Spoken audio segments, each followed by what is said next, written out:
Oke, selanjutnya sebelum masuk ke materi, mungkin saya akan kasih spill sedikit gitu, siapa aja sih yang akan menjadi speaker kita pada malam hari ini. Jadi untuk speaker pertama kita itu ada Kak Cikal.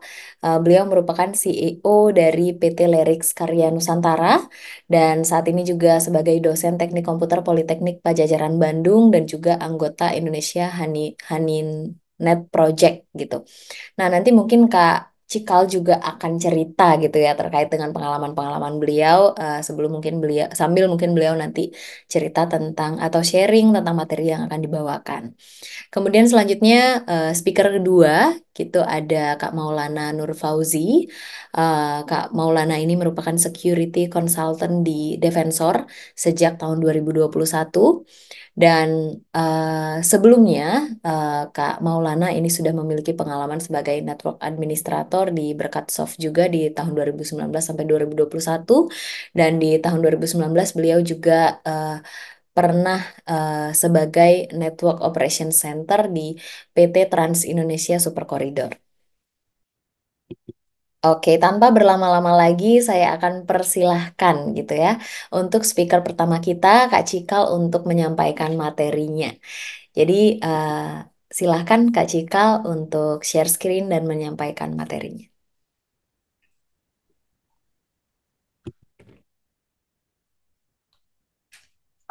Oke, Assalamualaikum warahmatullahi wabarakatuh. Selamat malam, rekan semuanya. Ya, terima kasih banyak sudah hadir di kesempatan webinar kita kali ini. Jadi, perkenalkan saya Cikal. Mungkin saya mau jelaskan dulu apa yang akan saya terangkan. Yaitu di sini tuh tema kita hari ini itu adalah Python, AI, dan Cloud di keamanan aplikasi di era gempuran serangan hacker. Nah, jadi sebelum ke materi, nah, kita kenalan dulu biar saling kenal ya. Jadi saya ini sebagai CEO PT Lerik Karya Nusantara. Nah, kita itu usahanya bergerak di bidang IoT.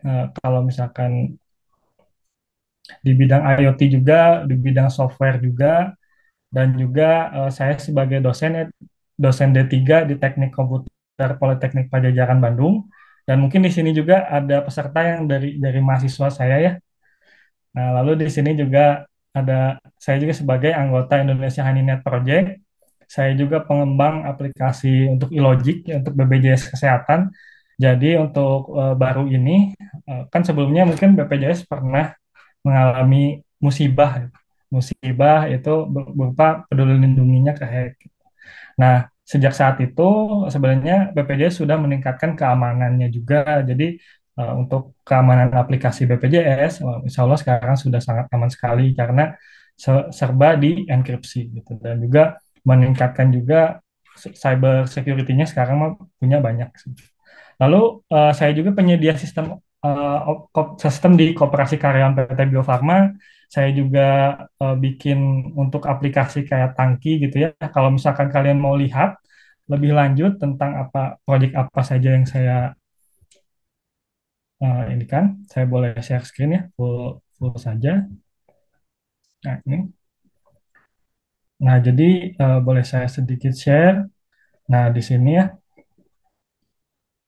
Nah, ini apa saja ya tentang Lerix. Mungkin kalian bisa lihat di sini kalau kita itu lebih ke industrial controller, kita juga ngakuin bikin mesin dan codingnya itu semuanya pakai Python, serba Python. Semuanya sampai ke panel-panel kita pakai Python. Smart farming ya kita buat juga buat monitoring system juga kita pakai Python semuanya. Mungkin kalian bisa lihat di lerix.co.id ya kalau untuk misalkan lebih jelasnya. Nah, kalau kalian mau in touch sama saya, boleh misalkan mau tanya-tanya di Instagram ya, di @cikal.ly, boleh, ataupun misalkan kalian mau chat saya melalui Telegram, yaitu @lerix.org ya, boleh kalian hubungi saya. Nah, oke. Lanjutnya, jadi selama saya ini mengembangkan gitu ya, aplikasi maupun IoT, IoT saya pakai MicroPython ya, pakai MicroPython, lalu coding untuk website kita pakai Python juga untuk backend-nya, lalu untuk konektivitas ke mesin juga kita juga pakai Python juga. Jadi sebenarnya kita serba Python gitu. Nah, di perusahaan kita itu. Nah, jadi saya akan core-nya yang akan saya jelaskan itu ada 4. Jadi ada fitur keamanan pada Python, fitur keamanan pada cloud, melakukan asesmen keamanan dan peran AI dalam pertahanan siber.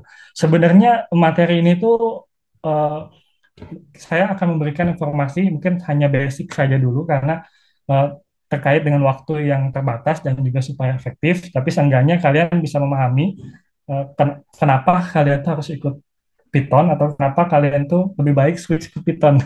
Sebenarnya saya juga dulu pengembang pakai PHP, pakai Java juga pernah juga. Cuman sekarang dari tahun 2018 kita mendirikan perusahaan, kita switching ke Python karena selain keamanannya juga dan interoperabilitasnya dengan berbagai macam hardware dan juga softwarenya itu sangat luas banget karena memang turunan C langsung ya. Jadi enak banget gitu makanya kami pilih Python. Dan Python juga itu sebenarnya merupakan kode yang dieksekusi melalui server side sebenarnya dan bukan client side sehingga sebenarnya lebih aman untuk klien juga. Nah, di sini fitur keamanan Python ya. Untuk pertama mungkin ini untuk yang baru ikutan pasti dengan Python ya pasti eh, ini tuh sebenarnya agak advance gitu ya. Untuk mungkin untuk pemula kalian bisa belajar lebih dahulu. Cuman ini ada salah satu fitur keamanan pada Python. Jadi sebelum kita update ataupun misalkan kita posting nih eh, aplikasi kita atau software kita ke publik ya, jangan lupa selalu update patch terbaru karena di patch-patch yang lama itu pasti ada kerentanan-kerentanan. Nah, kerentanan itu ada di mana? Nah, biasanya ada diinformasikan di cve.org ataupun di python.org gitu. Nah, lalu selalu juga update hal-hal terbaru. Jadi setiap kayak misalkan kayak kalian install library gitu ya, ataupun Python kalian selalu gunakan yang paling terbaru. Paling ada update coding pun tidak jauh-jauh karena kan kita paling pakai pakai versi 3 ya, pasti pakai 3 gitu. Nah, kalau misalkan kita pakai kalau udah 4 mungkin ya kita pasti akan bakal belajar banyak. Tapi seenggaknya ya Pythonnya harus selalu diupdate. Nah, lalu ketika di coding Python juga, ketika kalian mendefinisikan function supaya terhindar dari XSS cross script ya dari hacker, itu biasanya hacker tuh bisa nyisipin ke dalam website kita ya melalui misalkan mengunjungi website kita, terus dia ngelakuin eksekusi JavaScript melalui client side.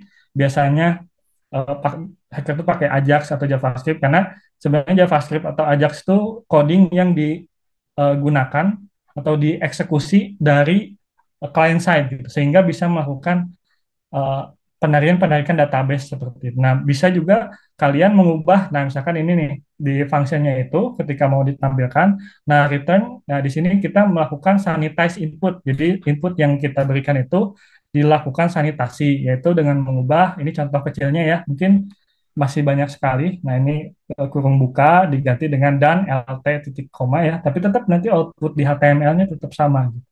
Tapi ini untuk menghindari coding-coding yang nanti teh dianggapnya itu sebagai oh ini tuh JavaScript gitu. Nah ini ya ini salah satunya. Lalu ini fitur keamanan Python itu menggunakan parameter query. Jadi untuk menghindari SQL injection attack menggunakan parameter REST queries atau prepare statement ya. Jadi ini contohnya yang di sebelah kiri. Ini nama pengguna itu tidak dimasukkan sebagai parameter termisah ya di sini dalam pernyataan SQL. Nah, hal ini tuh membuat aplikasi rentan terhadap serangan SQL injection karena nilai nama pengguna langsung didisisipkan ke dalam string SQL tanpa pemeriksaan atau sanitasi yang memadai terlebih dahulu. Nah, yang benar itu adalah yang di bawah sini. Nah, jadi pada contoh yang benar ini, nilai nama pengguna dimasukkan sebagai parameter terpisah menggunakan tanda tanya ini ya dalam pernyataan SQL. Nah, sebenarnya kalau misalkan kalian menggunakan contohnya ya, misalkan menggunakan framework kalau di Python bisa pakai Flask ataupun pakai Django. Nah, sebenarnya kalau kami di perusahaan juga pakainya Django ya, Django framework dan kalau mau touching sama kita juga sebenarnya kita juga aktif di Django Indonesia gitu ya. Nah, kalau di Django mungkin untuk eksekusi-eksekusi database itu kalian tidak perlu pakai seperti ini lagi, sudah pakai views gitu ya, udah model udah pakai model views seperti itu dan template ya. Nah, ini lalu kita menghindari di Python itu kita harus menghindari eksekusi dinamis. Nah, menghindari eksekusi dinamis itu gimana sih, Kang? Gitu karena untuk menghindari eksekusi dinamis itu, jadi jika memungkinkan, jadi ketika kalian bikin aplikasi untuk misalkan kalian melakukan parsing, itu coba jangan pakai eval ataupun exec atau compile ya, untuk, terutama untuk aplikasi yang dipakai oleh publik gitu ya.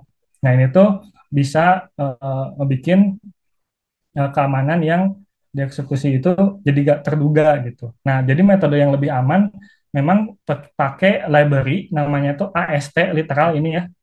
AST jadi di library AST itu ada literal eval kurung buka kurung tutup. Kalau kalian pakai Django Python itu biasanya otomatis AST itu sudah ada di bawaan Django Python seperti itu.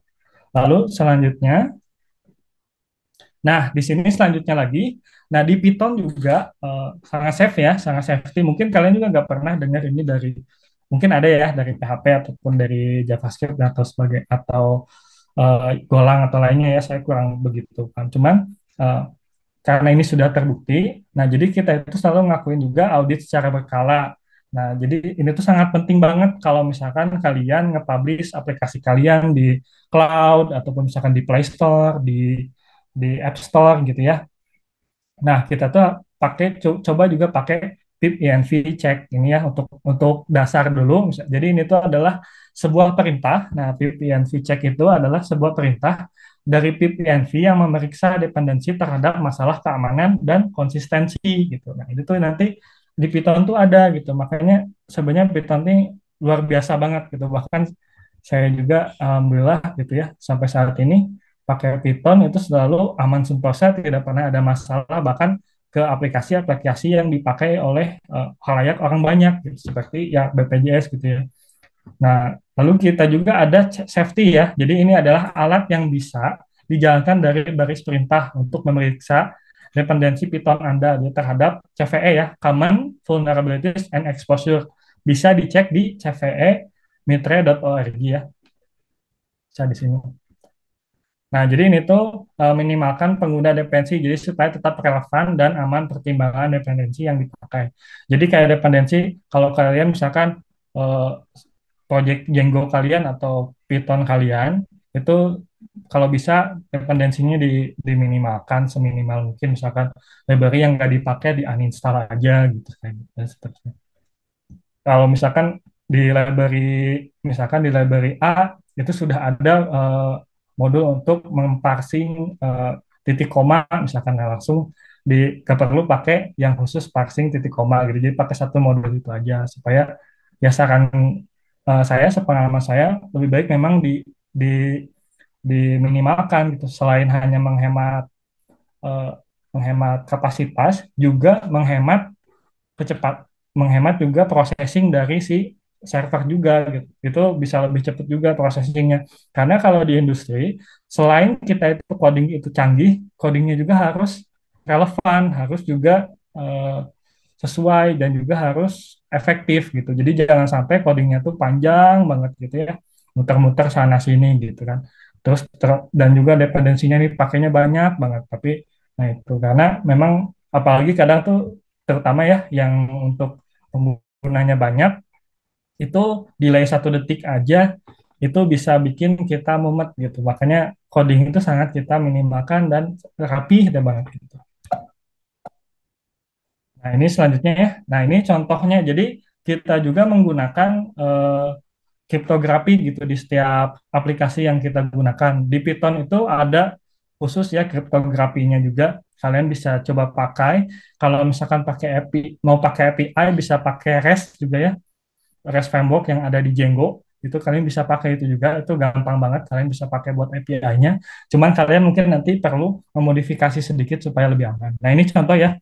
Jadi jangan melakukan hard code eh, pada hal-hal rahasia kayak misalkan password gitu, atau kayak misalkan interaksi. Nah, ini kayak sign in ketika kalian masukkan username atau password, name-nya di input itu kalau bisa kalian encrypt ya seperti ini contohnya ya.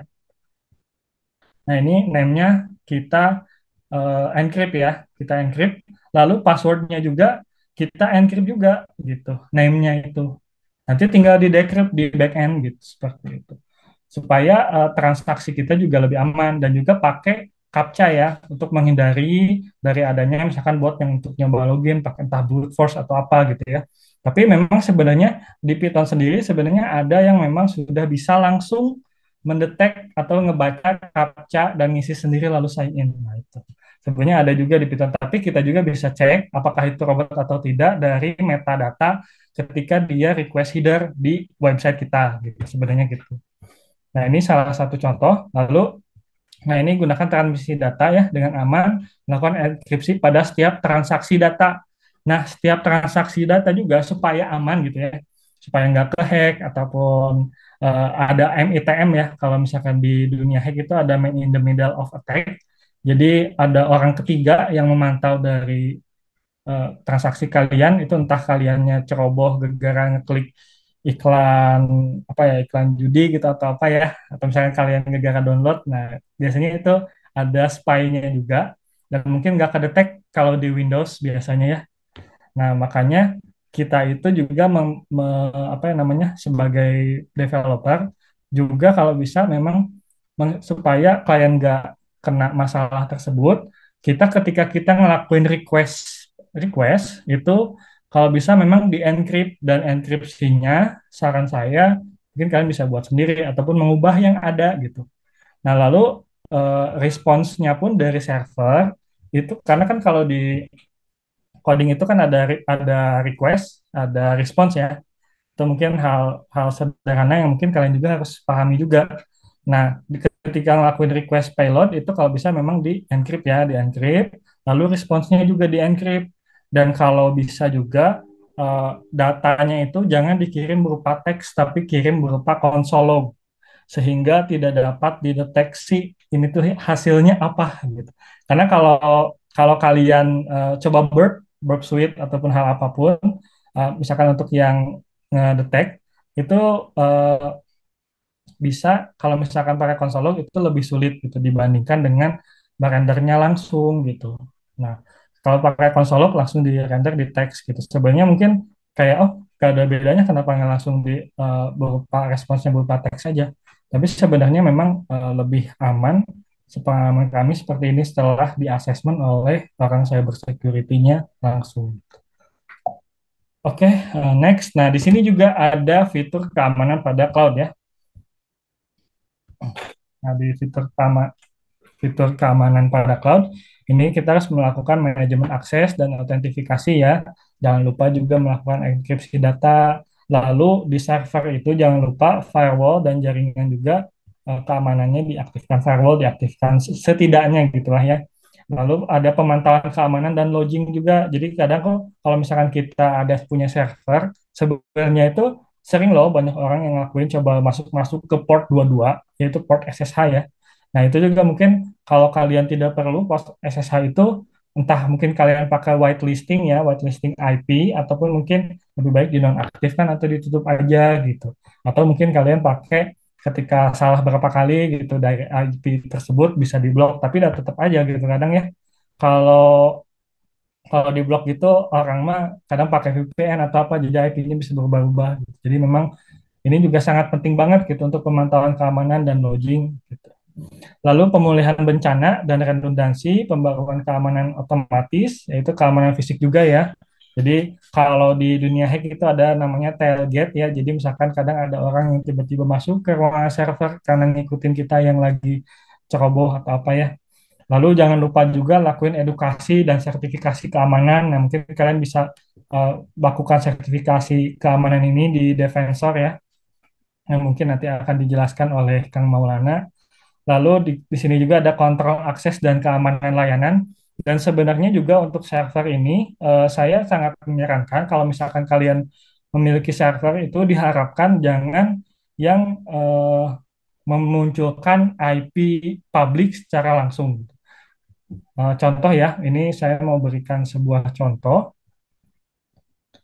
Misalkan ya, ini kita apa ya, sedikit misalkan ya ini ya. Nah, misalkan bandung.go.id ya. Nah, ini contoh saja.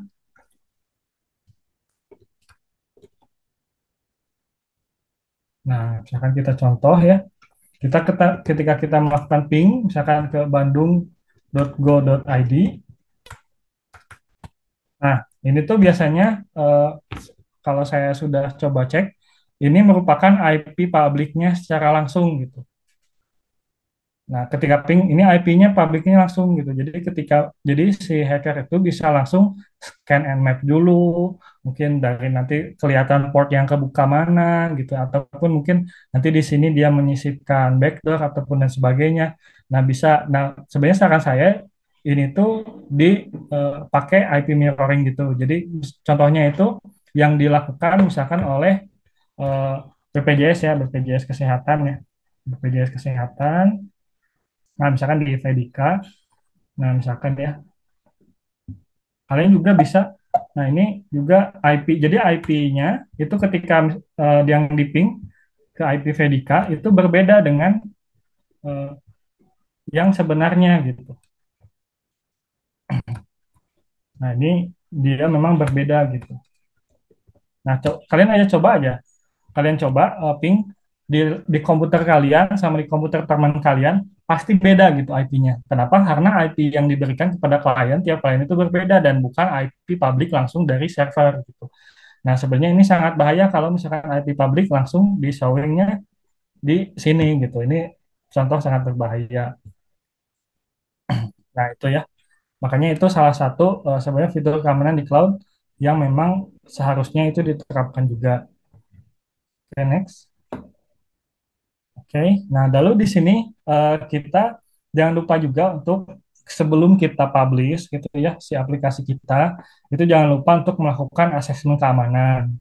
Nah, asesmen keamanan ini kalian mungkin bisa juga misalkan ke yang tersertifikasi ya, yang sudah berpengalaman dan juga tersumpah, yaitu misalkan contohnya seperti di Defensor ya, di Defensor juga pasti akan melakukan asesmen keamanan ini.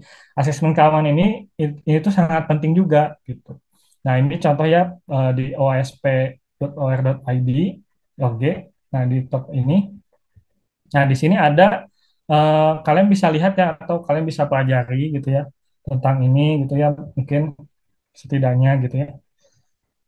Nah, dia ada metodologinya, misalkan ada broken access control, kegagalan kriptografi dan sebagainya. Nah, aplikasi kalian itu harus lulus dari uji ini dan uji ini juga mungkin kalian bisa bisa ke Defensor juga. Lalu juga di sini ada cwemitre.org ya untuk CWE top 25 ya. Nah, untuk melakukan asesmen ini juga kalian bisa juga kalian lihat di sini untuk melihat vulnerabilities juga ada di sini ya. Tadi juga sudah saya jelaskan. Nah, kalian coba saja nanti bisa supaya aplikasi kalian itu benar-benar secure gitu.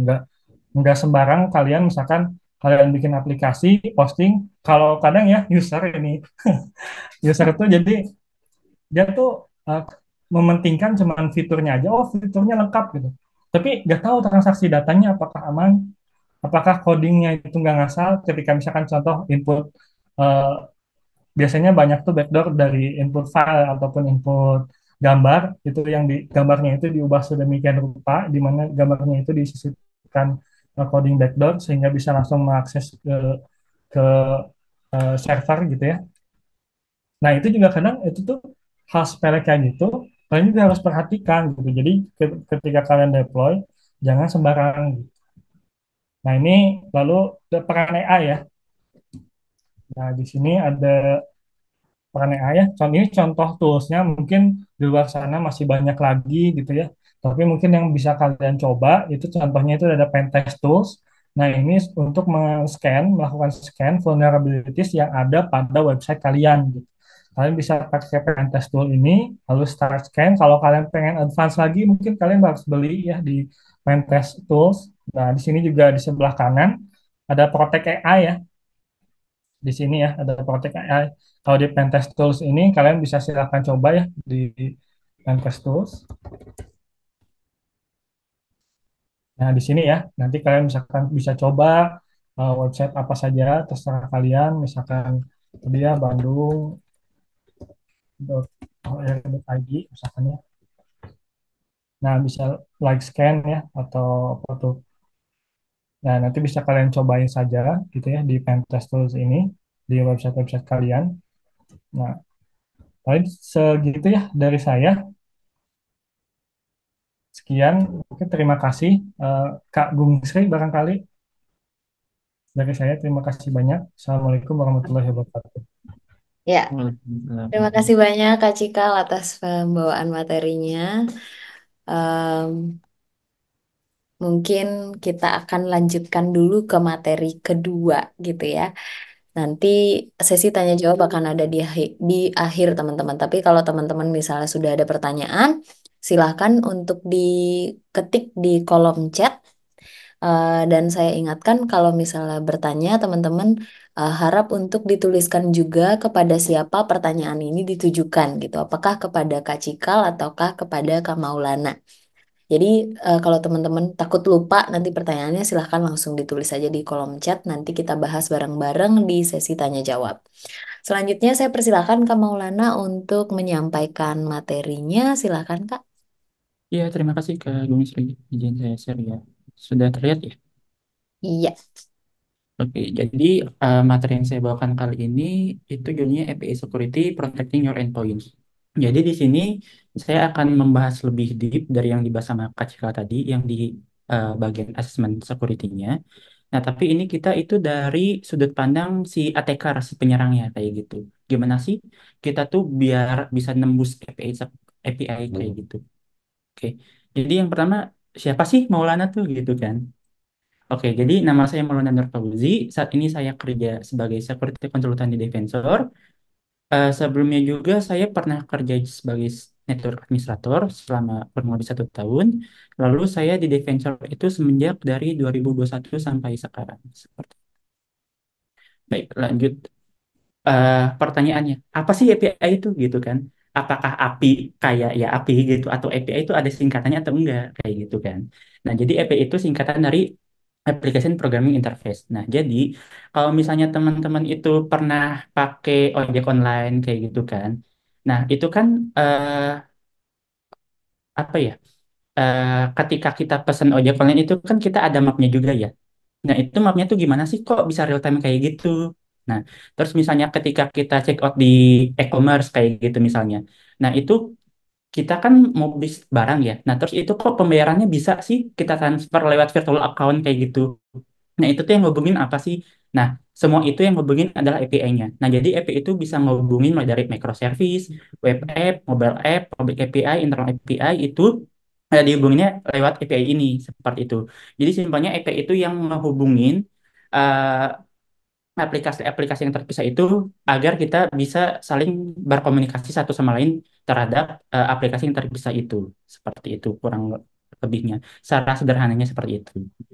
Lalu yang kedua, nah API trend di 2023. Nah, ini menurut survei yang dilakukan oleh Postman, itu pada tahun 2023 API yang paling banyak digunakan yaitu REST API yang tadi juga sudah sempat disinggung oleh Kang Cikal gitu ya.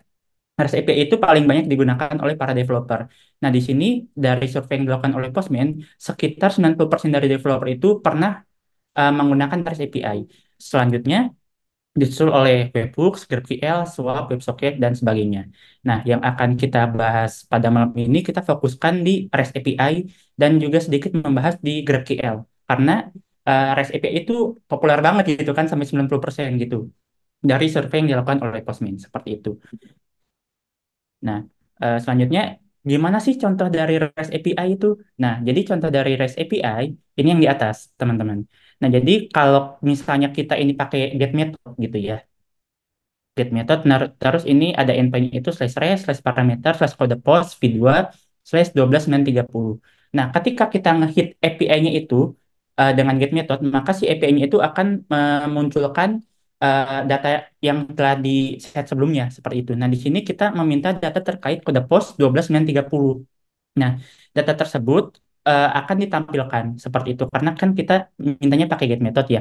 Jadi ini ditampilkan mulai dari kode posnya, terus negaranya di mana, eh, provinsinya di mana, terus ibu kotanya, nama kota, dan sebagainya kayak gitu. Nah, ini contoh dari REST API sebenarnya kayak gini. Nah, kalau GraphQL itu contohnya gimana? Kalau GraphQL itu sedikit berbeda sama REST API. Kalau GraphQL itu kita pakai nya single endpoint. Nah, jadi contohnya kan kalau REST API itu kan misalnya kalau kita mau ganti kode pos misalnya 12931 ya endpoint parameternya itu di belakangnya kita ubah lagi gitu kan jadi 12931. Nah, kalau pakai GraphQL itu kita simple aja.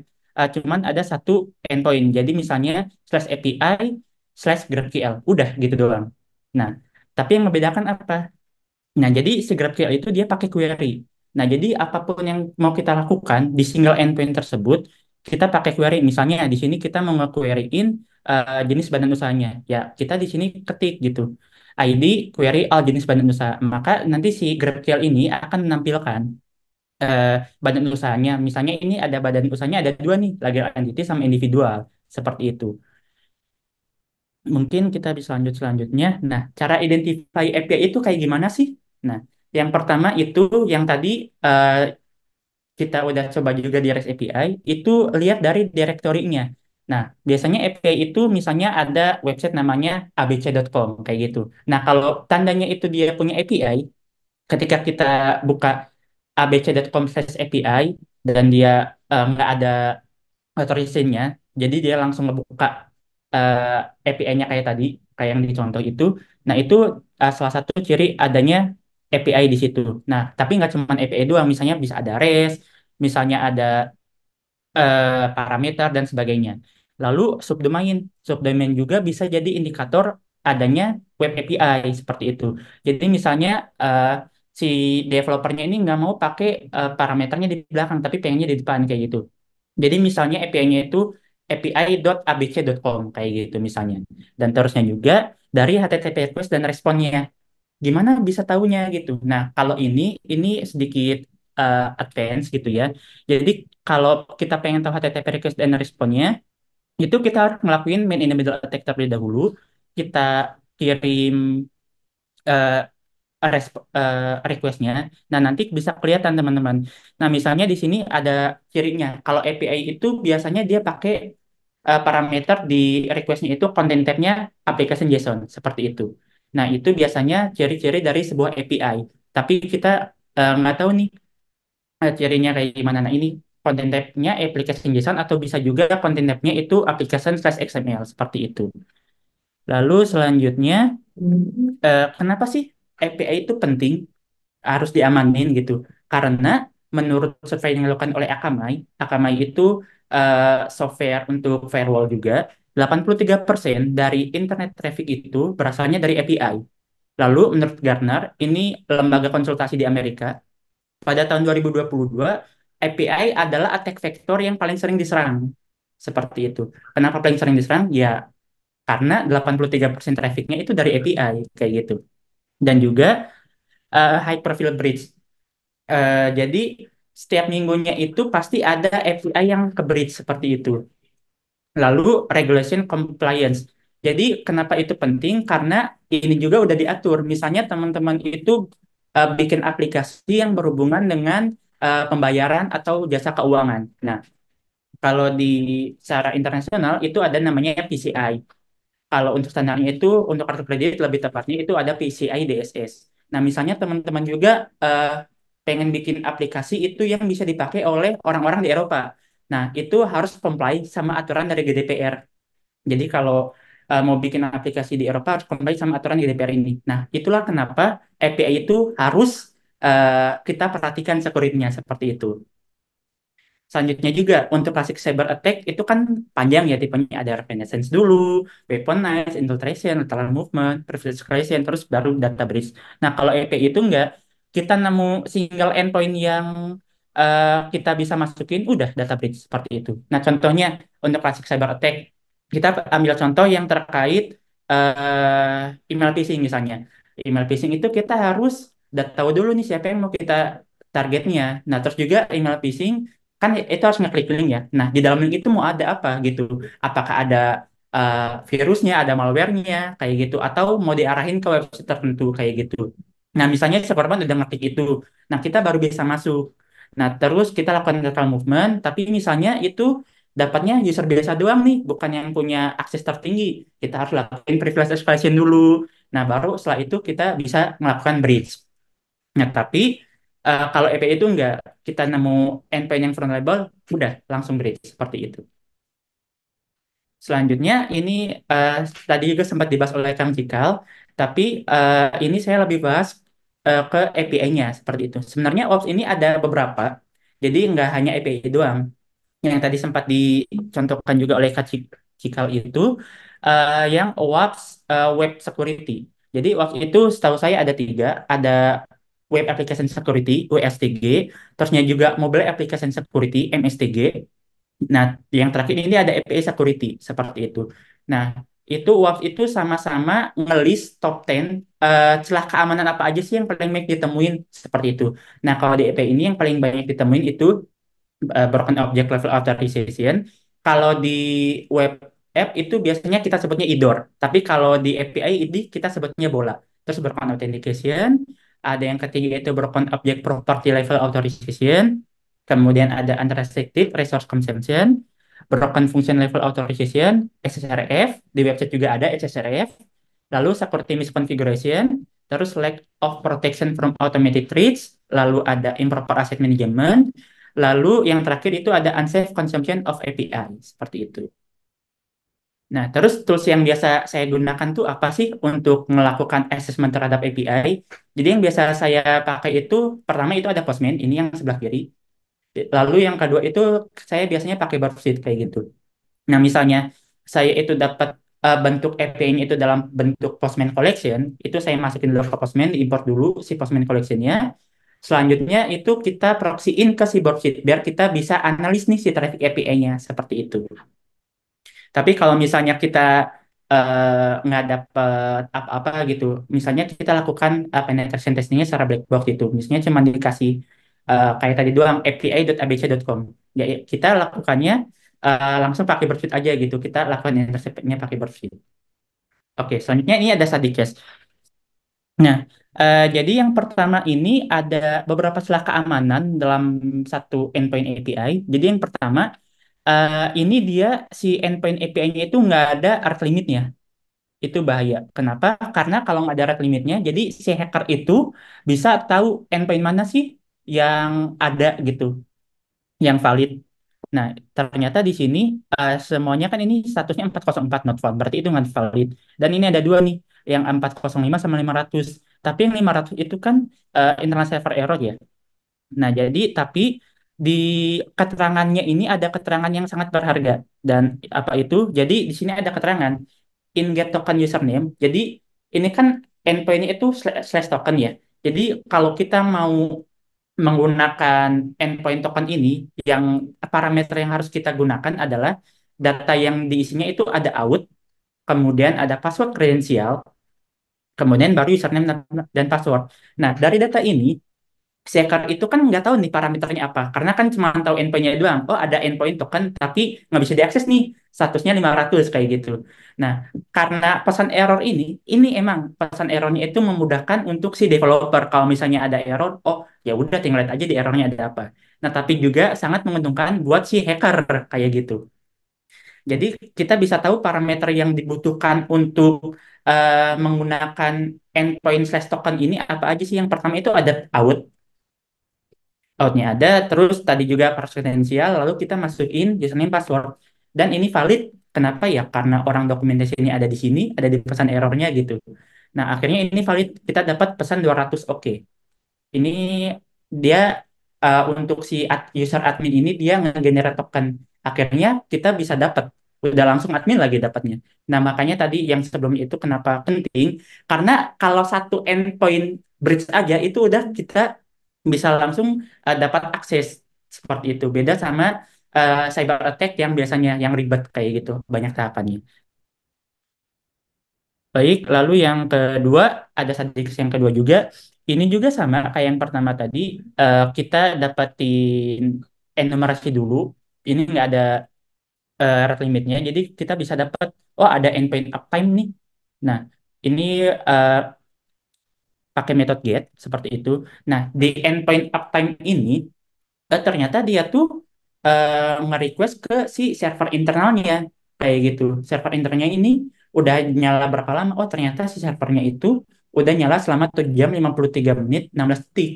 Seperti itu. Nah, tapi kan kita nggak mau dong cuma dapat gini doang. Nah, lalu selanjutnya eh, kita coba nih, kan kalau di teman-teman pakai Linux biasanya kan uptime itu kalau mau help itu kan uptime min H biasanya kan. Nah, jadi ini saya coba untuk get uptime slash H kayak gitu. Nah, responnya ternyata apa? Nah, ini lagi-lagi si developernya ini eh, masukin pesan error di responnya yang sebenarnya ini nggak boleh. Seharusnya kalau si developernya itu kalau ada error ya udah errornya general aja atau pakai kode kayak gitu yang cuman dipahami oleh tim developernya aja. Jadi kalau si user itu nggak tahu errornya apa sih kayak gitu. Nah, ini errornya ternyata oh uptime minha ini nggak ada. Yang disarankan itu yang diterima oleh si endpoint API adanya uptime min P sama uptime min V kayak gitu. Oke, ya udah karena kita udah tahu yang dipakainya itu yang bisa dipakainya itu uptime min P, ya udah kita pakai kayak gitu. Nah, uptime min P UMI, dan di sini juga ada semikolon kalau di Linux itu fungsinya sebagai separator untuk kita ngelakuin komen yang baru. Jadi di sini kita ngehit ke endpoint slash uptime slash P semikolon UMI. Kalau ditranslatein di servernya yang si API ini berarti komennya itu jadi uptime min P semikolon VMI.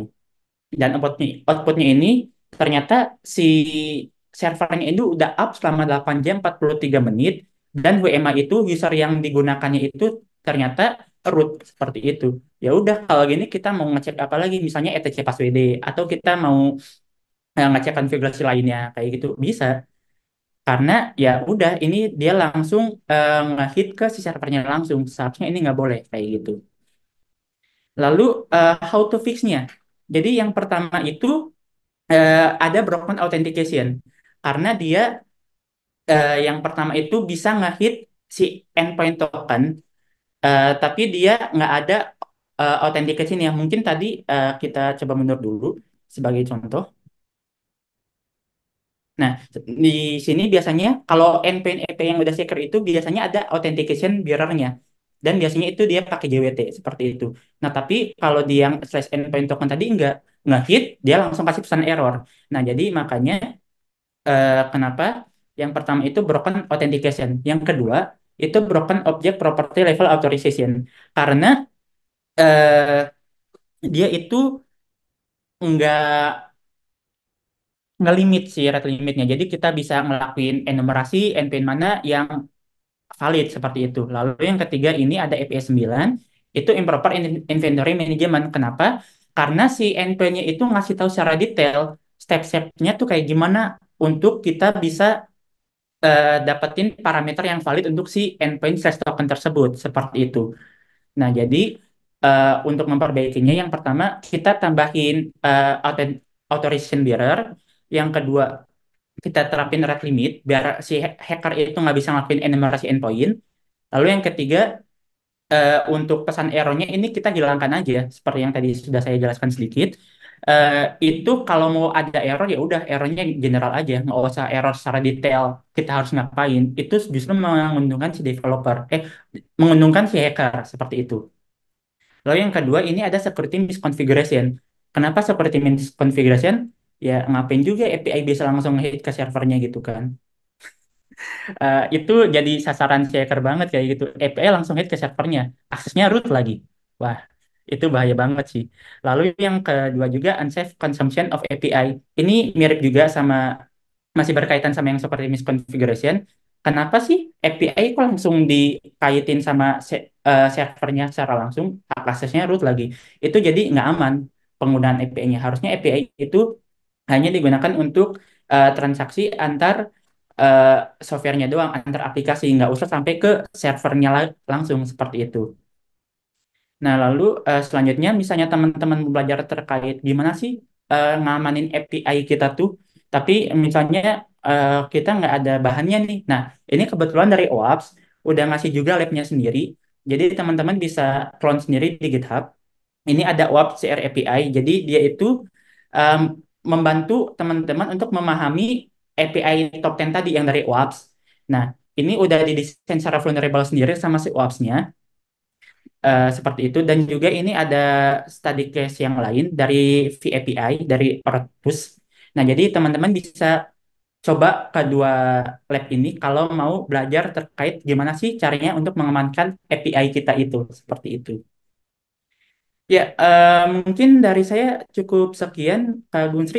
Dikembalikan ke Kak Gunsri. Terima kasih, teman-teman. Baik, terima kasih banyak Kak Maulana atas penyampaian materinya. Selanjutnya kita akan masuk ke sesi tanya jawab, teman-teman. Jadi kepada teman-teman yang punya pertanyaan, dipersilahkan untuk bertanya, silahkan untuk raise hand, kemudian teman-teman bisa open mic dan bertanya langsung kepada speakers kita.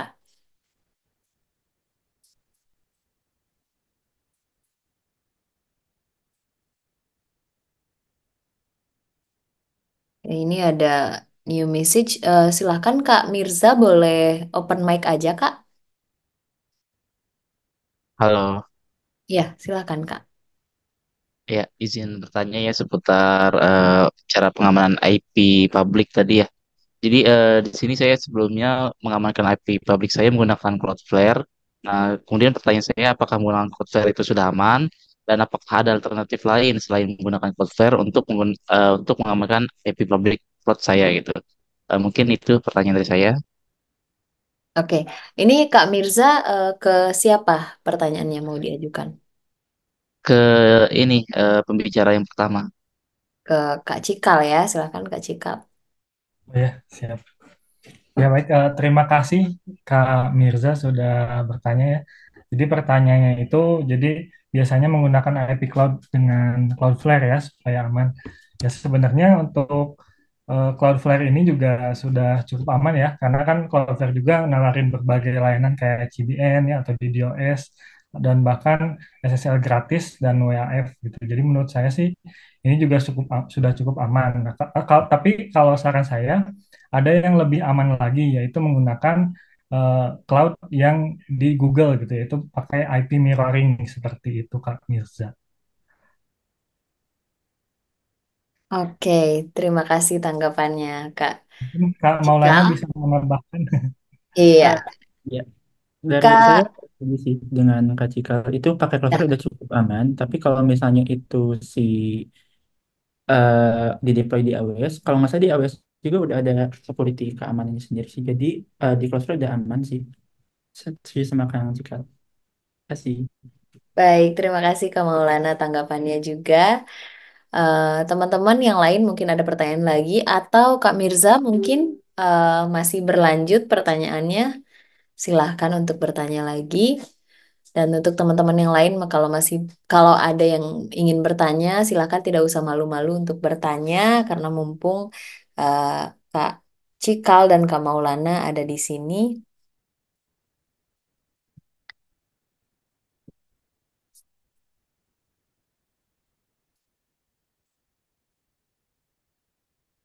Ada lagi Kak yang ingin bertanya?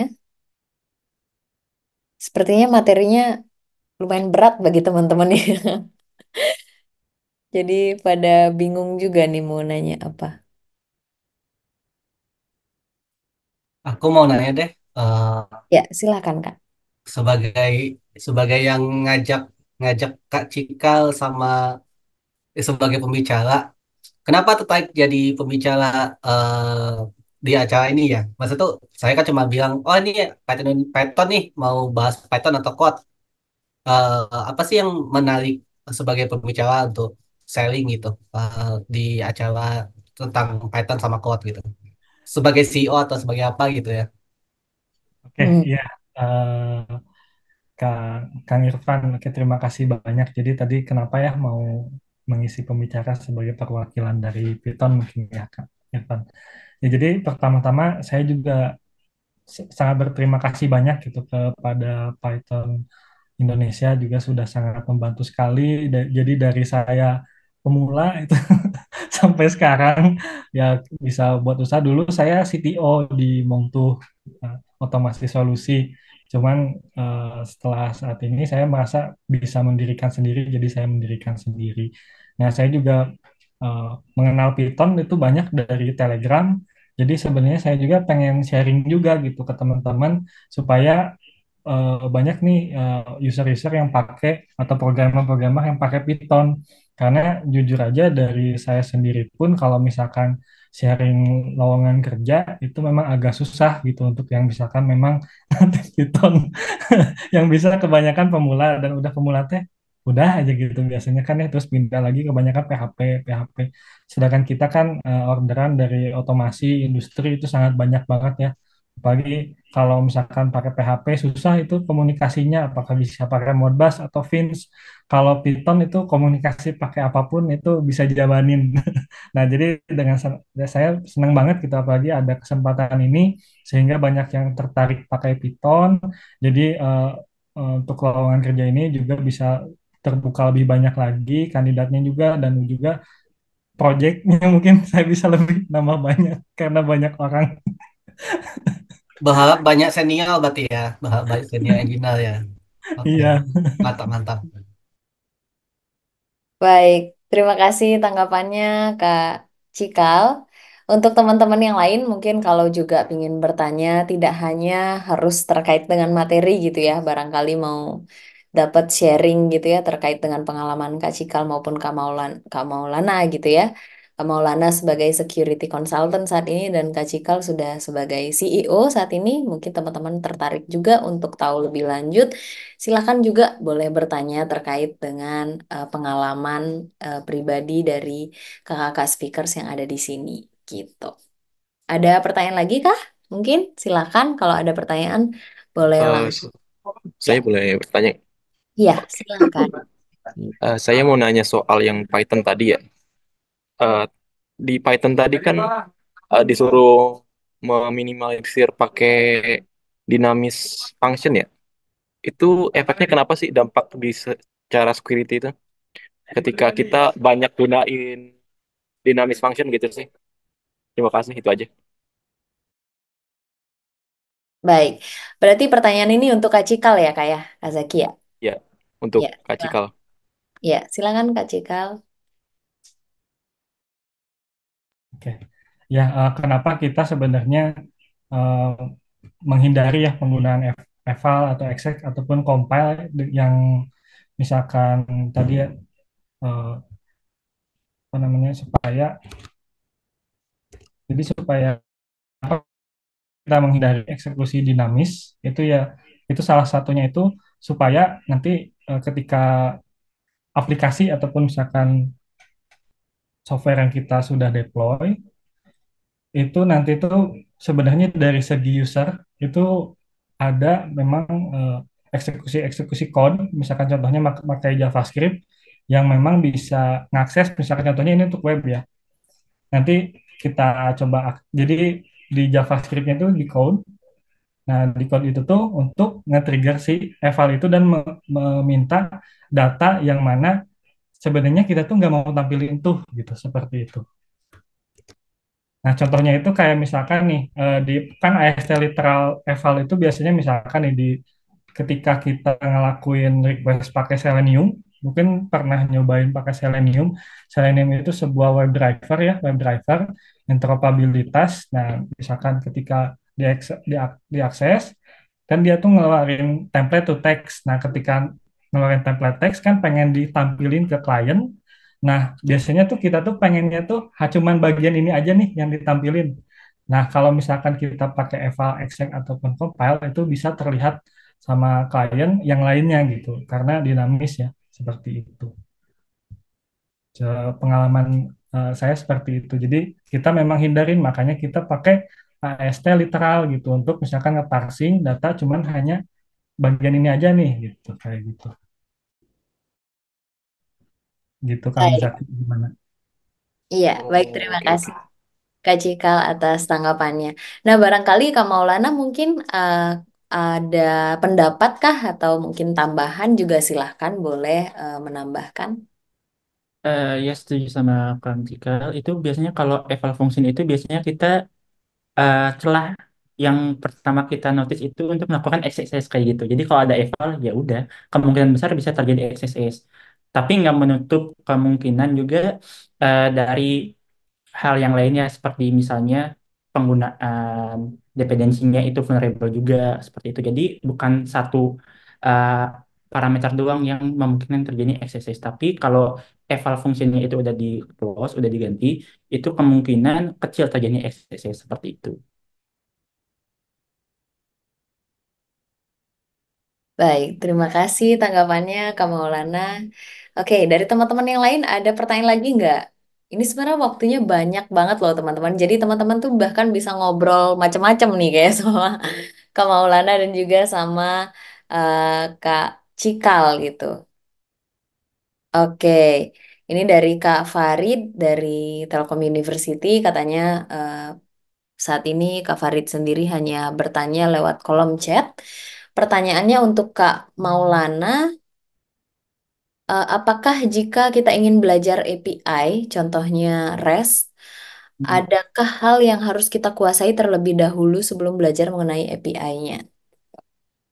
Oke, jadi kalau pengen belajar versi API itu yang pasti kita belajar dulu konsep webnya itu kayak gimana kan nggak mungkin kita bikin API tapi yang mau dihubunginnya apa nih nggak ada gitu kan. Jadi kita belajar dulu terkait websitenya. Nah, lalu setelah kita belajar terkait websitenya itu, kita ingin menghubungkan dengan aplikasi yang lain, misalnya dari web pengen dihubungin ke mobile. Nah, itu kita baru bisa belajar API kayak gitu. Nah, tapi kalau untuk terkait security API-nya, itu contohnya ada kok banyak. Bisa belajar juga dari OAuth kayak gitu. Dan tadi juga saya udah cantumkan juga kan untuk belajar terkait API security-nya dari OAuth itu kayak gimana sih. Biar untuk mengamankan API yang kita buat sendiri gitu loh. Makasih. Oke, terima kasih banyak Kak Maulana atas tanggapannya. Mungkin dari Kak Cikal juga ingin memberikan tanggapan, dipersilahkan juga. Iya, boleh. Terima kasih banyak. Nah, saya juga setuju ya, sangat setuju banget dengan Kak Maulana. Nah, di sini kan karena saya dari Python, jadi memang pertanyaan untuk eh, apakah jika ingin belajar API adakah hal yang harus kita kuasai terlebih dahulu sebelum belajar mengenai API-nya? Nah, kalau misalkan di Python itu kalian cobalah belajar dulu mengenai cara sintaks-sintaks yang ada di Python. Nah, kalian pelajari dulu sintaks di Python itu seperti apa. Nah, lalu codingnya function itu seperti apa, parameter, variabel, dan seterusnya. Kalau kalian sudah paham, kalian bisa coba pakai Django REST Framework. Nah, kalian coba belajar pakai Django REST Framework. Di situ juga ada untuk penyajian data API, seperti yang tadi juga Kang Maulana jelaskan terkait postnya, getnya. Nah, kalian bisa coba pakai Django REST Framework. Nah, tapi sebelumnya kalian harus paham dulu nih apa sintaksnya Python seperti itu. Jadi seperti itu Kak Gung Sri dari saya. Terima kasih. Baik, terima kasih banyak Kak Cikal. Eh, dari teman-teman yang lainnya, silakan kalau mau bertanya. Tidak harus terkait dengan materi, mungkin mau bertanya terkait dengan pengalamannya, bertanya terkait dengan Mungkin tips. aku tambahkan sedikit ya tentang API ya. Jadi biar nggak bingung, API itu bisa dianggap sebagai menu. Menu kalau misalnya kalian pergi ke restoran, menu makanannya apa gitu. Kalian mau mesen makanan nasi goreng, mie goreng atau apa. Jadi API itu semacam daftar layanan yang dikasih oleh suatu website atau aplikasi gitu. Jadi menunya apa? Nah, pertanyaannya adalah bagaimana kalau misalnya API-nya itu dibikin dynamic? Maksudnya anggap aja kayak kamu boleh pesan apa aja deh gitu. Kalau boleh pesan apa aja kan restorannya bingung kan kalau pesannya aneh-aneh kan. Nah, jadi bahayanya mesin API-nya dynamic itu adalah kalian nanti nggak siap kalau misalnya ternyata ada pesanan yang aneh-aneh gitu. Pesanan nakal, bisa aja ternyata pesanannya nggak hanya membuat bahaya restorannya, tapi juga membuat bahaya pelanggan-pelanggan lainnya. Jadi XSS yang disebut tadi, cross hatch itu adalah membuat bahaya pelanggan-pelanggan, tamu-tamu, hadirin-hadirin dari website yang lain gitu. Jadi nggak hanya membahayakan penyedia layanannya, tapi juga pemakai-pemakai lainnya, user-user lainnya. Jadi ketika kalian menyediakan layanan, ketika kalian menyediakan API, yang perlu dipelajari adalah resikonya apa. Resikonya kalian menyediakan API itu apa? Paling sederhana adalah kalian keluar biaya. Kalian keluar biaya, misalnya kalian bayar server, atau bayar komputer, atau bayar sesuatu gitu, yang untuk supaya layanan tetap ada. Bisa jadi tagihannya adalah sejumlah banyak orang yang memesan. Memesan ini belum tentu bayar. Belum tentu orangnya bayar, belum tentu ngasihin duit untuk kalian gitu. Jadi belum tentu kalian apa tuh banyak tamu, banyak banyak pelanggan segala macam, kalian dapat duit gitu, dapat untung gitu, bisa jadi rugi gitu. Jadi yang resiko paling besar adalah kalian keluar biaya karena terlalu banyak hadirin yang mesen tapi nggak bayar. Jadi ada attack, ada ada namanya yang paling terkenal tuh denial service (DOS) atau distributed DDoS dan sebagainya, itu yang paling bahaya. Jadi kalian keluar biaya besar sekali cuma gara-gara ada banyak yang mesen tapi nggak bayar dan tidak menguntungkan bagi kalian. Itu resiko paling besar. Resiko yang kedua yang paling besar tadi membahayakan pengguna-pengguna lainnya, membahayakan orang-orang, tamu-tamu yang datang ke restoran kalian gitu. Kalau misalnya membahayakan kalian sendiri, kalian mungkin bisa keluar duit ya. Tapi kalau membahayakan orang lain kan mungkin ke reputasi kalian yang jadi jelek gitu. Jadi orang nggak mau lagi datang, takut gitu kalau misalnya ketemu kalian. Itu resiko yang lain. Ada juga resiko dari pemerintah. Kalau misalnya kalian menyediakan data sensitif, tiba-tiba datanya bocor segala macam. Jadi resiko-resiko ini yang perlu dipahami ketika menyediakan API. Jadi nggak bukan bagian dari teknisnya ya. Bagian teknisnya paling mudah, tapi bagian bagian bisnisnya yang paling susah. Jadi kalau kalian mau belajar bikin API, itu mudah banget, tinggal belajar aja, pasang API. Tapi kalau kalian mau bikin API kalian tersedia untuk orang banyak, hati-hati, ajak teman kalian yang pintar bisnis, yang bersedia untuk apa tuh, misalnya ada masalah apa-apa, karena ini bukan hanya masalah teknis kalau menyediakan API ke apa tuh ke halayak banyak. Thank you. Baik, terima kasih banyak tanggapannya dari Kak Irfan. Berikutnya ada pertanyaan lagi dari Kak Fadli Bilal. Kak Fadli, apakah mungkin bisa open mic jadi supaya bertanya bisa lebih enak atau mungkin memang belum available untuk open mic?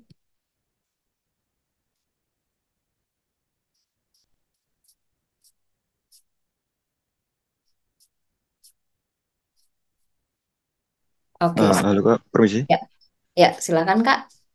Eh, aku mau tanya ke Bang Cikal. Halo Kak, Bang Cikal, Ya, permisi. Saya silakan. kan lagi belajar belajar Cloud ya. Sekarang lagi belajar Microsoft Azure. Aku lagi sempat mau belajar di websitenya itu kan di Microsoft Azure Fundamental itu ada bahasan security. Kira-kira habis belajar Microsoft Azure itu, kira-kira settingan security-nya Google Azure sama Google Cloud itu apakah jauh berbeda biar misal aku habis belajar Microsoft Azure itu mau belajar Google Cloud, kira-kira apakah berbeda jauh apa tidak? Itu sih, terima kasih. Oke, siap. Terima kasih Kak Fadli ini ya, luar biasa sudah belajar Microsoft Azure dan mau ke Google mungkin ya. Jadi kalau misalkan yang saya alami ya ini pengalaman saya saja. Jadi kalau baik Azure ataupun Google Cloud juga dia tuh memang kan menyediain ya layanan Identity and Access Management atau disingkat IAM. Lalu di situ juga memang sudah keduanya ada network security dan juga ada compliance and certification. Azure dan Google Cloud juga sama-sama punya kok dan juga ada data encryption. Cuman mungkin yang berbedanya kalau misalkan dari segi settingan keamanan mungkin nggak akan berbeda jauh, Kang Fadli.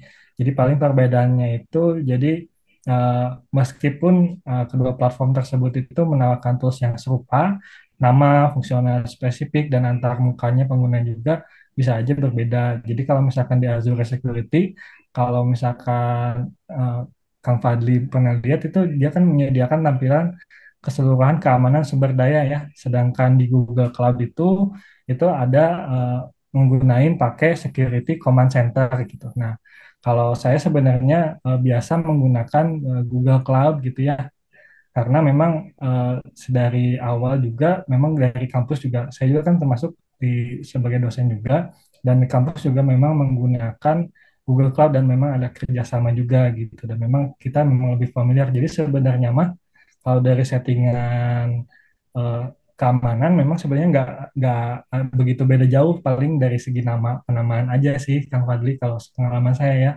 Jadi setelah kalau misalkan kita terapkan yang di Azure di Google juga sebenarnya settingannya sama saja. Cuman ya kalau sekarang tergantung kalau misalkan Kang Fadli ini ada di perusahaan mana menggunakan apa gitu.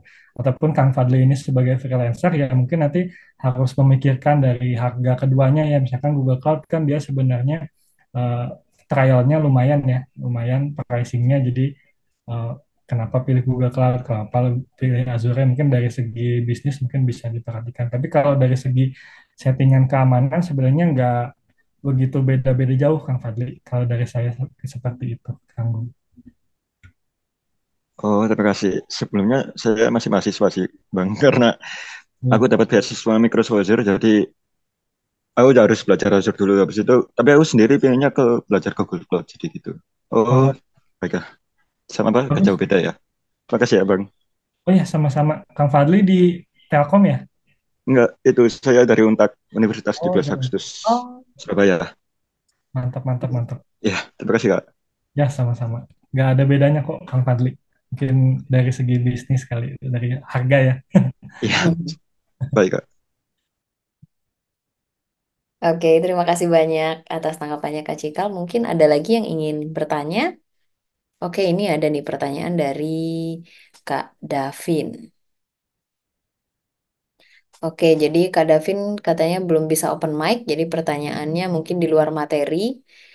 Di materi menyebutkan bahwa penggunaan AI menemukan kerentanan, sehingga apakah sudah normal atau sering untuk perusahaan menggunakan AI untuk membantu mempercepat dalam mengembangkan API atau AI hanya digunakan untuk menganalisis? Terima kasih. Mungkin berarti ini sepertinya masuk ke keduanya ya. Jadi saya akan minta tanggapan dari Kak Cikal dan juga Kak Maulana. Jadi silakan mungkin dari Kak Cikal dulu untuk tanggapannya. Jadi tadi pertanyaan dari Kang Davin ya, ini dari Telkom University. Jadi menunjukkan bahwa AI untuk menemukan kerentanan, ya, sehingga apakah sudah normal atau sering untuk perusahaan menggunakan AI untuk membantu mempercepat dalam mengembangkan API. Kalau sepengalaman saya untuk AI ini untuk menemukan kerentanan memang kita pakai juga supaya lebih cepat ya daripada misalkan nanti harus cek gitu ya. Apalagi kalau klien minta pengen cepat nih, aduh Pak ini saya pengen seminggu gitu atau nah gitu biasanya kita juga memang ada bantuan AI ya. Nah, tapi tidak menutup kemungkinan juga kadang kan kita tuh misalkan sudah ada AI nih, tapi pas waktu kita lihat nih kayaknya ada yang kurang, biasanya nanti dari tim security security dia ngelakuin penetration testing lagi ataupun testing-testing seperti itu.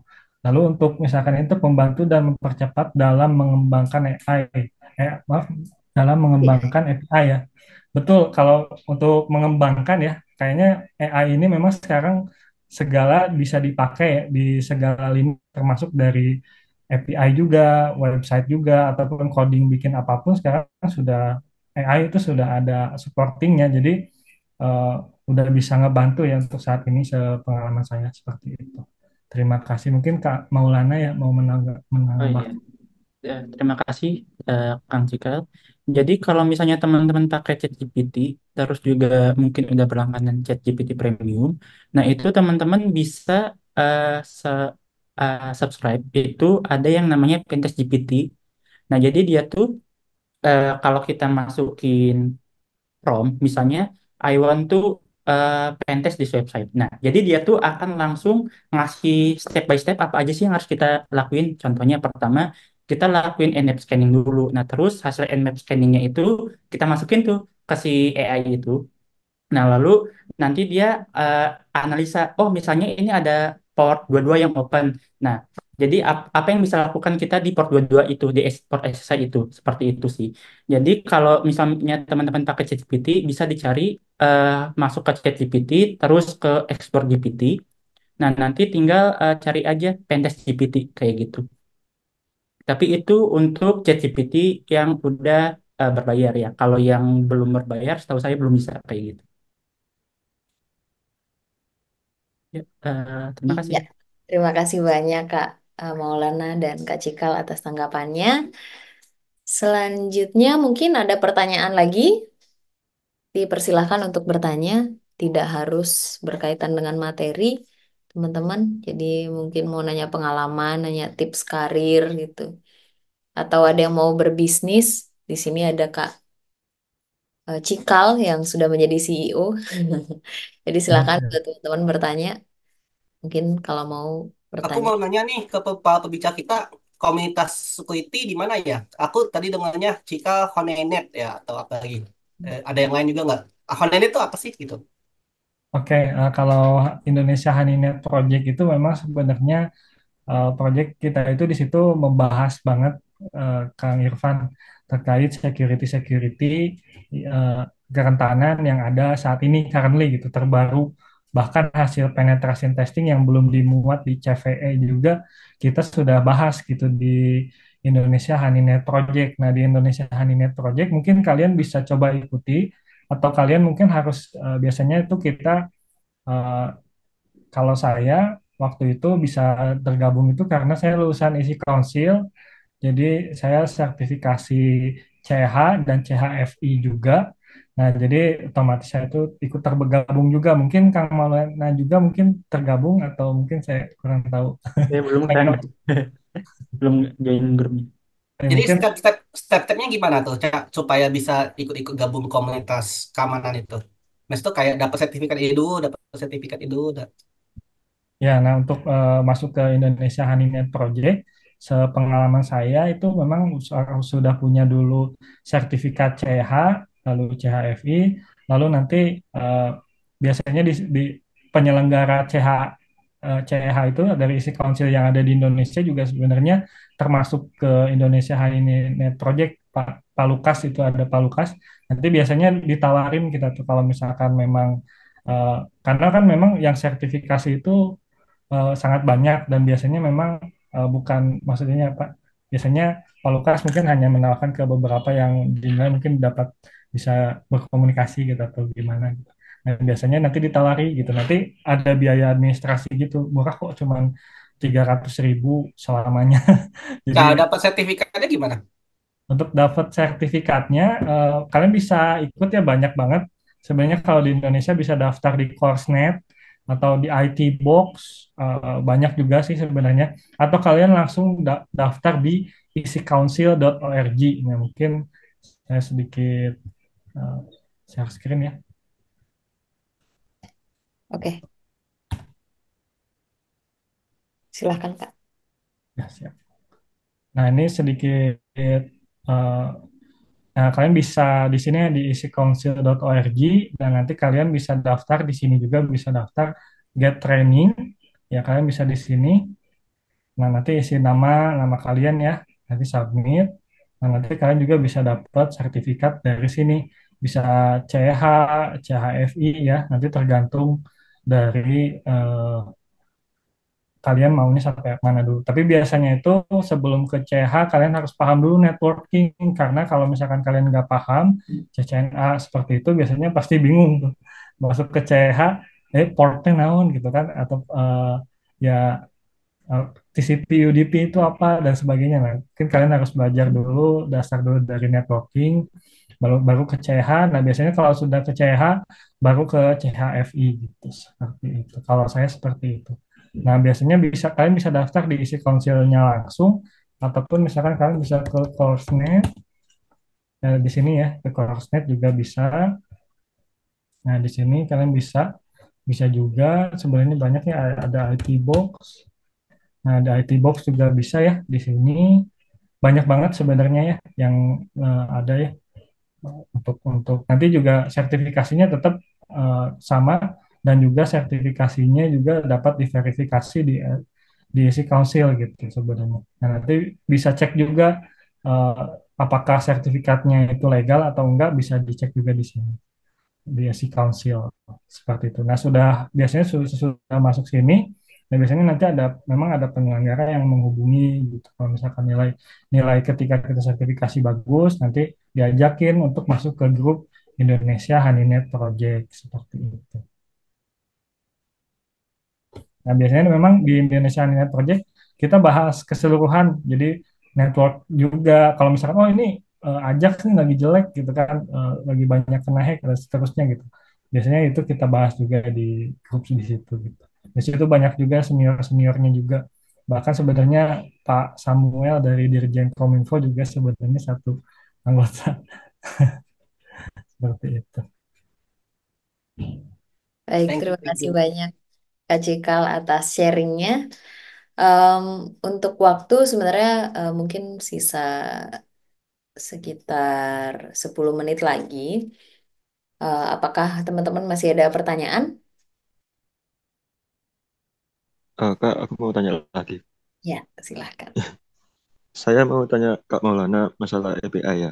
Iya, Eh, saya itu kepikiran mau buat kayak mau ikut hackathon gitu. Nah, aplikasinya itu gabungin kayak API Google Map, terus API eh, ChatGPT, terus sama API apa ya satunya? Cuma kira-kira misalnya aku mau memakai ChatGPT kayak misalnya dari Surabaya ke Sidoarjo rute termana paling cepat, terus ChatGPT-nya itu ngasih rekomendasi, terus hmm, kalian ngasih rute tercepatnya. Kira-kira hal seperti itu memang bisa diimplementasikan apa tidak ya, Kak? oke Kayak kalau ngeget itu langsung gitu. kalau itu possible sih Kak. Soalnya Oh, saya juga sekarang lagi belajar pakai API dari ChatGPT. Tapi kalau nggak salah itu berbayar juga sih. Nah terus jadi kita bisa integrasiin sama aplikasi yang nanti kakaknya pakai kayak gitu. Dan terus API dari Google Maps juga itu seperti yang tadi jelasin juga itu berbayar juga. Jadi berapa kali hit itu dia nge-charge berapa dolar kayak gitu. Nah jadi yang pertama diperhatikan itu eh, eh, bisnisnya itu kita mau nyediain duit berapa banyak kayak gitu untuk sewa API dari OpenAI sama Google Maps-nya kayak gitu. Dan biasanya juga pengalaman saya itu biasanya banyak eh, aplikasi, terutama mobile apps itu, yang dia itu nyimpan API key dari Google Maps-nya itu di hardcode di aplikasinya kayak gitu. Nah, kalau kayak gitu ya kita tinggal hit-hit aja kayak gitu. Dan itu eh, akan berdampak kepada biaya yang membengkak kayak gitu sih. Tapi kalau ditanya bisa atau enggak integrasiin API dari OpenAI sama Google Maps itu bisa sih Kak. Kayak gitu. Tapi saya oh, belum pernah coba juga sih. oh gitu. Oh, oke Kak, terima kasih ya. Soalnya aku masih bingung kayak misalnya ada 5 API, tapi Hmm? dari 5 API itu saling ngambil informasi satu sama lain. Berarti itu bisa ya, Kak, ya? Berarti. Bisa Kak. Oh Kayak gitu. gitu. Baik Kak, terima kasih. Ya, sama-sama. Oke, terima kasih banyak Kak Maulana tanggapannya dan Kak Fadli atas pertanyaannya. Mungkin teman-teman yang lain ada yang ingin bertanya lagi? Oke, ini ada dari KSK katanya di Oh, chat. ada chat sebentar. Oh iya, dari KSK. Izin bertanya melalui kolom chat. Jadi belum bisa open mic, menanyakan kepada kedua pembicara isu pemerintah yang lumayan sering kebocoran data. Sejauh pengalaman kedua pembicara, apakah penyebab utama seringnya terjadi kebocoran bahkan pencurian data di sini? Apakah para provider atau pengelola data tersebut tidak update terkait data security sehingga mudah bagi para hacker masuk dan mencuri data sekelas untuk data negara? Atau memang pada realitasnya masih belum banyak ahli IT di Indonesia? Dan apakah bisa diberikan pesan kepada IT wannabe yang saat ini join Zoom Meet kali ini eh, untuk mungkin terkait bagaimana sih mempersiapkan diri untuk menjadi digital talent unggul gitu ya, IT talent unggul ke depannya gitu mungkin boleh dari Kak Cikal dulu mungkin boleh memberikan tanggapan. Ya, baik, terima kasih kepada KSK ya yang sudah bertanya tadi terkait eh, kebocoran data yang ada di pemerintah ya. Sebenarnya memang saya juga termasuk salah satu mungkin developer ataupun vendor ya yang di pemerintah untuk pengadaan software aplikasi seperti itu ya. Dan memang sebenarnya untuk pemerintah yang dari yang saya apa menjadi klien saya juga, memang sebenarnya mereka tuh sudah punya juga assessment juga terkait security, kenapa aplikasinya harus bisa dipasang di cloud dan seterusnya gitu ya. Cuman memang mungkin kalau khusus terkait mungkin karena di Indonesia itu perlu kejadian dulu baru ditanggulangi. Jadi bukan preventif tindakannya itu. Nah, ini sih sebenarnya yang sangat disesalkan ya. Karena saya juga entah kenapa memang bahkan sebelumnya itu dari eh, ya vendor yang ada itu klien saya juga sebelumnya nggak ada sama sekali gitu dari si pemerintahnya, memang nggak ada bagian dari cyber security-nya gitu. Nah, karena sebenarnya sudah diajukan juga sama manajernya, tapi dari uang keuangannya memang selalu kayak buat apa? Udah aja yang itu udah ada kayak gitu. Jadi seringnya memang kayak gitu. Jadi tindakan yang dilakukan itu bukan preventif, tapi selalunya itu menanggulangi bencana gitu, bukan untuk cara menghindari bencana. Nah, ini sih sebenarnya mindset yang perlu diterapkan di Indonesia. Di Indonesia itu selalunya kayak gitu terus sih. Jadi saya bingung juga. Nah, kalau misalkan dari IT yang ada, nah mungkin ini nih, memang mungkin karena saya kurang paham juga ya terkait misalkan di bagian pemerintah, tapi biasanya itu karena kelalaian ya. Setelah saya sebenarnya punya kenal orang juga. Nah, terkait yang misalkan kebocoran data kemarin ya untuk ransomware, sebenarnya ransomware itu tuh gara-gara instalasi ya. Jadi ada instalasi, eh, ya sebenarnya itu tuh yang diinstal itu ransomware-nya gitu. Jadi kena phishing sih sebenarnya. Ini jadi sebenarnya bukan yang infrastrukturnya, kan vendornya juga sebenarnya kan sudah nyediain fitur backup dan sebagainya, tapi SOP yang ada itu malah tidak apa ya dijalankan gitu. Misalnya seharusnya ini tuh backup tiap hari, tapi entah ngapain gitu IT sananya gitu. Saya juga kurang ngerti juga. Mungkin itu harus kena audit mungkin ya. Jadi mungkin seharusnya ada audit dari Defensor nih kayak gitu. Jadi memang sebenarnya dan pesan mungkin untuk IT wannabe saat ini mungkin harapan saya jangan terlalu apa ya, mungkin ini lebih ke pribadi ya, mungkin jangan terlalu mementingkan kayak yang penting gue dapat duit nih, misalkan ada tawaran nih misalkan nih instalin ini dong di komputer server misalkan, gue kasih lu $100.000 misalkan. Ya itu sih dari keimanan mungkin ya, dan integritas juga sebenarnya harus dijaga juga.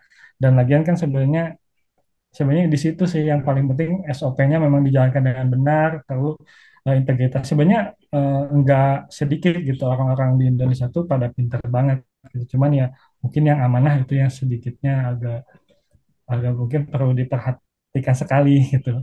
Nah itu. Jadi sebenarnya yang di pemerintah itu kejadian itu sebenarnya tuh yang vulnerable-nya tuh bukan sistemnya, mungkin bukan aplikasinya, tapi orangnya nggak mau gitu, nggak mau preventif, pengennya udah kecelakaan dulu baru.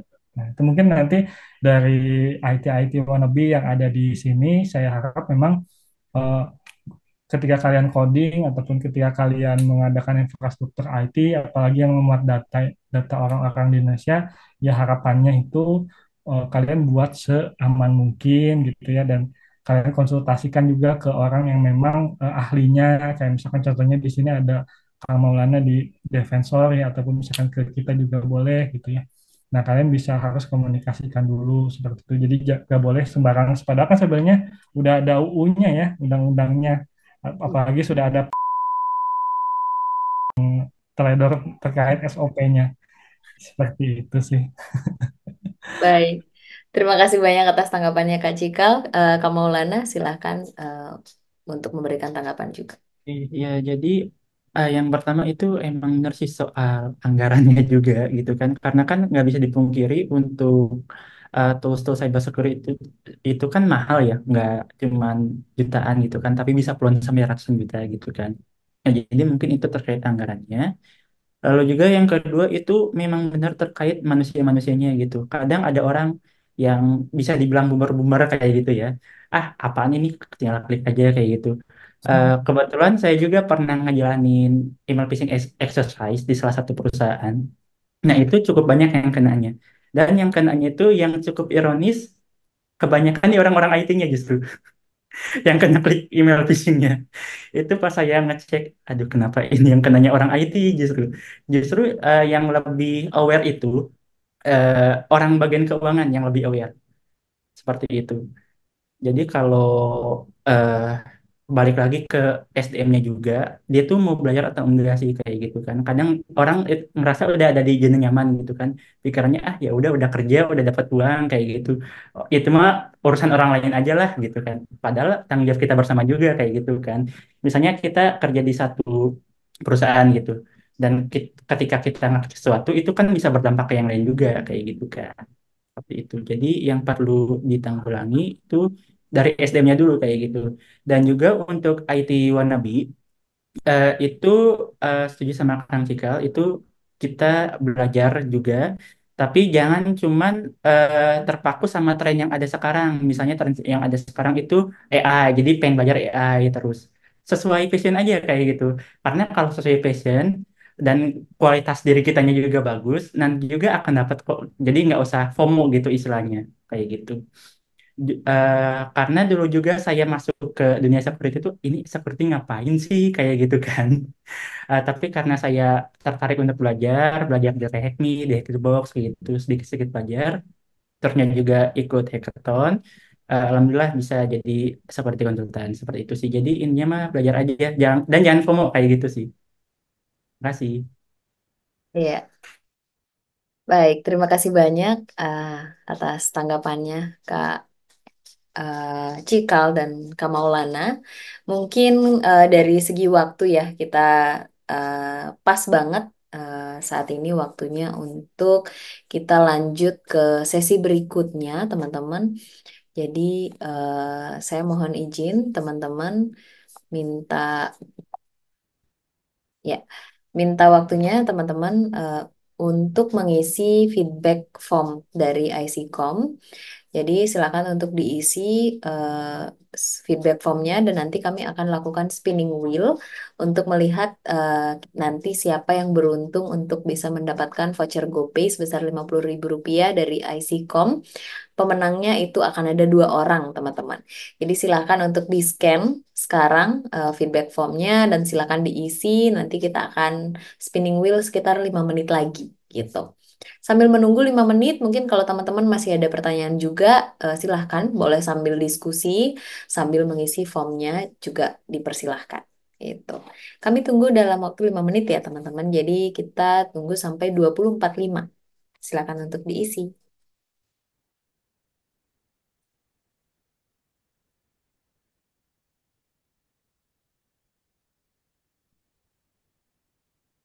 Oke, untuk link saya juga akan share melalui chat ya. Jadi mungkin kalau teman-teman belum bisa di-scan, saya bantu share melalui chat.